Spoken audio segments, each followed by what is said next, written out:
Assalamualaikum dan salam sejahtera.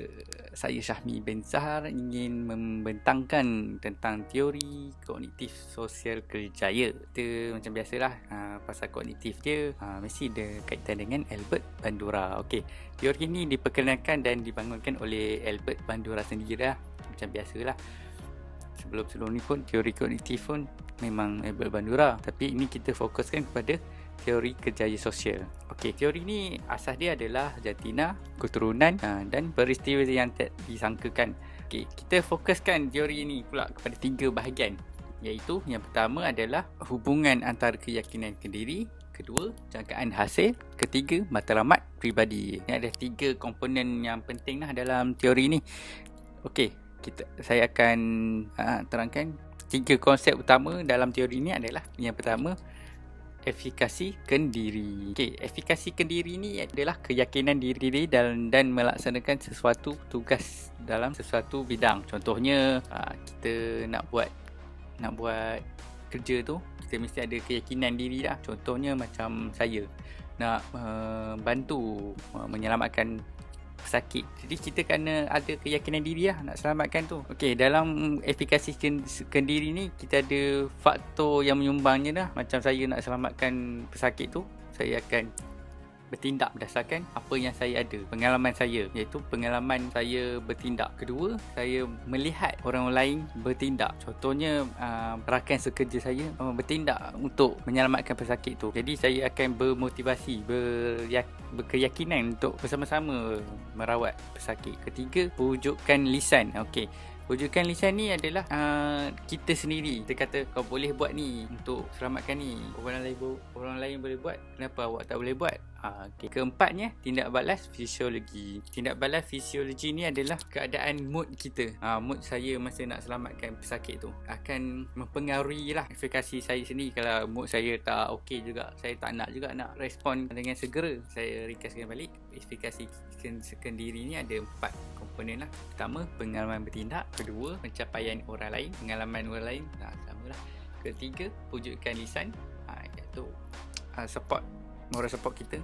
Keempat, last sekali, tindak balas fisiologi, yang mood dari emotion kita tadi.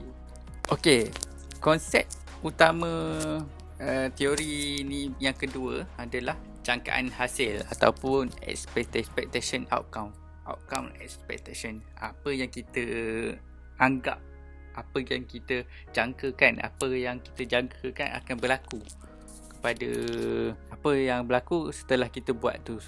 Contohnya, saya tadi akan menyelamatkan mangsa. Saya akan jangkakan apa akan berlaku selepas saya selamatkan pesakit tu. Lepas tu, kalau saya selamatkan pesakit tu, apa akan terjadi? Ini adalah jangkaan hasil atau outcome expectation lah. Ini adalah kepercayaan diri sendiri, efikasi kendiri yang mempengaruhi tindak balas saya. Konsep utama teori ketiga adalah matlamat diri, iaitu personal goal. Macam kita lah, semua ada matlamat, macam azam kita, azam baru, keazaman untuk melihat, untuk terlibat dalam aktiviti khusus yang memberi kesan kepada hasil yang akan datang. Matlamat diri ni akan berhubung kait kepada yang kedua konsep utama tadi, efikasi kendiri dengan jangkaan hasil. Okey, teori sosial kognitif kerjaya ni adalah ada 3 bahagian model lah, 3 model lah, iaitu model minat, model pilihan dan model prestasi.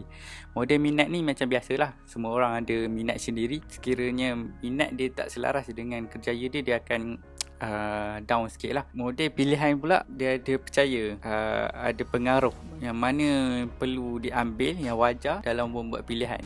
Ini pilihan ni boleh mempengaruhi hasil dia lah, tentang kerjaya dia akan datang. Ketiga, model prestasi. Model prestasi ni expectation dia, jangkaan dia yang sebenar akan mempengaruhi dia punya matlamat dia. Maksudnya dia menilai balik apa yang dia dapat sebelum ni, apa yang hasil yang dia dapat sebelum ni, sama ada gagal atau berjaya, dan dia akan bermotivasi lah aplikasi Kendiri dia akan bertambah lah. Contohnya seorang budak sekolah menengah, dia menilai balik dia punya keputusan UPSR. Keputusan UPSR dia cemerlang, lepas tu dia akan bermotivasi lah. SPM dia akan cemerlang juga lah. Ni prestasi yang lepas lah ni. Kalau dia kata UPSR dia gagal, jadi dia punya motivasi dia rendah sikit lah, sebab dia akan menilai balik prestasi dia yang sebelum ni, sebab dia akan mempengaruhi suasana keyakinan diri dia.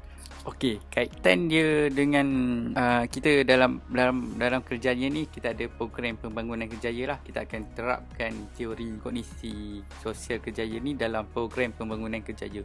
Contohnya kita buat dalam organisasi tu perlunya ada latihan dalam kumpulan. Itu dia akan menerapkan minat kerjaya dan mengenal pasti staff-staff dia punya pekerja tu minat dia orang. Jadi dia orang akan lebih bermotivasi dan berkeyakinan untuk melakukan kerja. Kedua, contohnya mengadakan ceramah kesedaran kerjaya untuk pekerja-pekerja. Jadi pada aspek peneguhan kepercayaan efikasi Kendiri, individu akan dilatih untuk membina kembali kepercayaan efikasi Kendiri. Jadi pekerja-pekerja ni akan ada semangat lah nak kerja dalam organisasi tu, sebab kita ada program dia ni, kita terapkan teori-teori ni. Banyak lagi lah contoh dia, macam melalui refleksi Kendiri.